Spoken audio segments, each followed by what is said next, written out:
नमस्कार दोस्तों, मैं नारायण स्वामी नायडू बोल रहा हूँ। मैं इंजीनियर है, सिविल इंजीनियर है, बॉम्बे बेस्ड इंजीनियर है।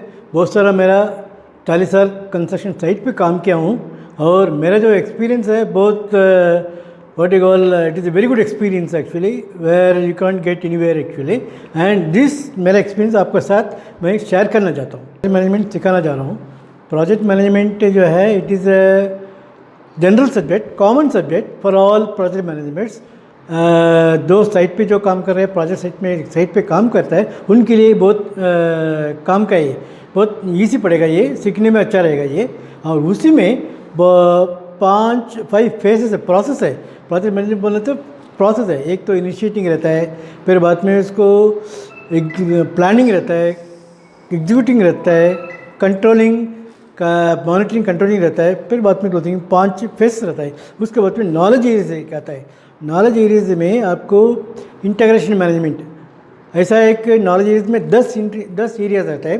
इंटीग्रेशन मैनेजमेंट आता है, फिर बाद में scope management, cost management, resource management, procurement management, ऐसा 10 का रहता है। उसमें पहले आपको बताऊंगा इंटीग्रेशन मैनेजमेंट। इंटीग्रेशन मैनेजमेंट बोलने से क्या होता है, सभी एक कंपनी में बहुत सारा डिपार्टमेंट रहता है, सब डिपार्टमेंट को इकट्ठा करके सबको बता के और अपने प्रोजेक्ट शुरू करेगा, उसके बारे में सबको इन्फॉर्म करना है। इंटीग्रेशन, सबको इंटीग्रेट करना पड़ता है, सबको समझाना पड़ता है, सबको साथ लेके करना पड़ता है, उसको बोलते हैं इंटीग्रेशन मैनेजमेंट। नेक्स्ट होता है स्कोप मैनेजमेंट। स्कोप बोलने से कौन सा प्रोजेक्ट है, काय का प्रोजेक्ट है, क्या बनने वाला है, कितना साल बनने वाला है, क्या है वो, उसके बारे में वो जो है स्कोप क्या एक्चुअली क्या है। कोई भी बिल्डिंग रहता है, फैक्ट्री रहता है ना, या कुछ कमर्शियल स्ट्रक्चर होता है, बहुत सारा रहता है इसमें। और दूसरा नेक्स्ट टाइम मैनेजमेंट। टाइम मतलब कितना साल से काम करेंगे, 1 साल, 2 साल, 5 साल, उसके टाइम पीरियड रहता है। ये साल से ये साल, नॉर्मली गवर्नमेंट कॉन्ट्रैक्ट में पीरियड आपको रहता है 2 साल, ये साल से 2 साल पीरियड ऐसा रहता है। गवर्नमेंट टेंडर में ऐसे रहता है, इट्स कॉल्ड टाइम मैनेजमेंट। उसके बाद में आपको ये आएगा कॉस्ट मैनेजमेंट। कॉस्ट कितने हैं, कोई भी टेंडर के टाइम में बोलता है 100 करोड़, 150 करोड़ एस्टिमेट रहता है, वो एस्टिमेट में दिस इज कॉस्ट मैनेजमेंट है, वो रहता है। उसके बाद में प्रोक्यूरमेंट मैनेजमेंट।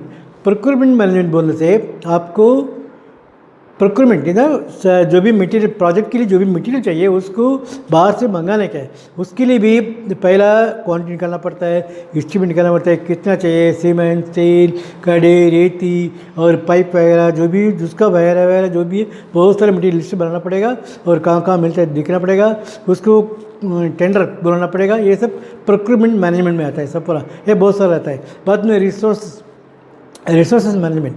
ये रिसोर्स मैनेजमेंट बोलने से एक तो ह्यूमन रिसोर्सेज, पहले भी प्रोजेक्ट करने के लिए आपको मैन पावर चाहिए। विदाउट मैन पावर आप काम ही नहीं कर सकते। मैन पावर आपको ये काम के लिए कौन सा मैन पावर चाहिए, वो जो आपको ड्रा करना पड़ेगा, लिख के रखना पड़ेगा, लिख के रखे वो सब खोजना पड़ेगा, आपको सब सेलेक्ट करना पड़ेगा आदमी को, स्टाफ कर लेके, इंजीनियर लेके, इवन लास्ट लेबर तक, क्यों पर्टिकुलर जो लेबर था वही काम कर सकता है ऐसा। इसके लिए रिसोर्सेज, ह्यूमन रिसोर्सेज, फिर बाद में मटीरियल रिसोर्सेज, ये सब है ना, ये सब रिसोर्स में आएगा, रिसोर्स मैनेजमेंट में आएगा।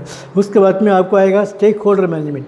स्टेक होल्डर मैनेजमेंट बोलने से आप किसको काम कर रहे हैं, किसके लिए काम कर रहे हैं, गवर्नमेंट के लिए, प्राइवेट कंपनी के लिए, जो ओनर जो बोलता है ना इधर स्टेक होल्डर मैनेजमेंट करके इन लोग बोलते हैं, और उसको भी साथ लेके अपने काम करने के, हमेशा उनका परमिशन से अपने काम करने के। जो भी काम करेगा, मीटिंग करेगा, सामान मंगाएगा, उनको एक इन्फॉर्म करने का, हम ये सामान मंगाता है, हम ये पुराना मंगाता है, हम ये आदमी रिक्रूट करता है, सबको एक उनके नॉलेज में रखने का।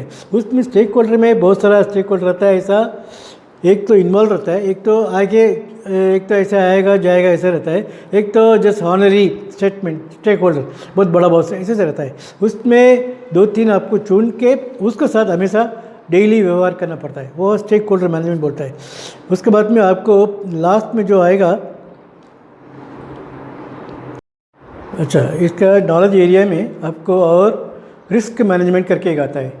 रिस्क बोलने से कोई भी काम आप जो कर रहे हैं उसका एक रिस्क रहता है। किधर भी आप गाड़ी भी जाए तो कभी एक्सीडेंट हो सकता है, कभी पेट्रोल खत्म हो सकता है, डीजल खत्म होता है, ये रिस्क है। रिस्क बोलने से कहीं सामने ट्रैफिक जाम हो जाता है और प्रोजेक्ट बहुत बड़ा बड़ा पता नहीं बहुत सारा रिस्क रहता है। वो रिस्क पहले से अपने को आइडेंटिफाई करना पड़ता है, आइडेंटिफाई करके उस हिसाब से प्रोडक्शन लेना पड़ता है, उसका मैनेजमेंट रहता है, उसका अलग से मैनेजमेंट रहता है, किसके क्या क्या करने का है। कभी क्या है, बारिश के टाइम आप काम कर रहेगा, किधर भी कोई भी जगह में बाढ़ आ जाएगा, क्या फ्लड आ जाएगा, पानी आ जाएगा, पर काम करने के नहीं होगा। इसके लिए बारिश के जो भी टाइम आता है उसके पहले जो भी काम करके लेने का वो करके लेना चाहिए।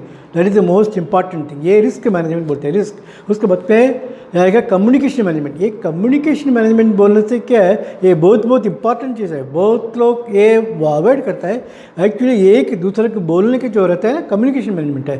प्रोजेक्ट मैनेजर जो है, कोई भी प्रोजेक्ट साइट में एक सर्वे ऐसा बनाया गया है, 80% 70 to 80% कम्युनिकेशन मैनेजमेंट में जाता है। अभी क्या है, कम्युनिकेशन कैसा होता है, लेटर लिखता है, ईमेल लिखता है, यानी तो सामने बोलता है, या वीकली मीटिंग रहता है, डेली मीटिंग रहता है, मंथली मीटिंग रहता है, ये सब कम्युनिकेशन में आता है। आप दूसरे को बोलना चाहिए।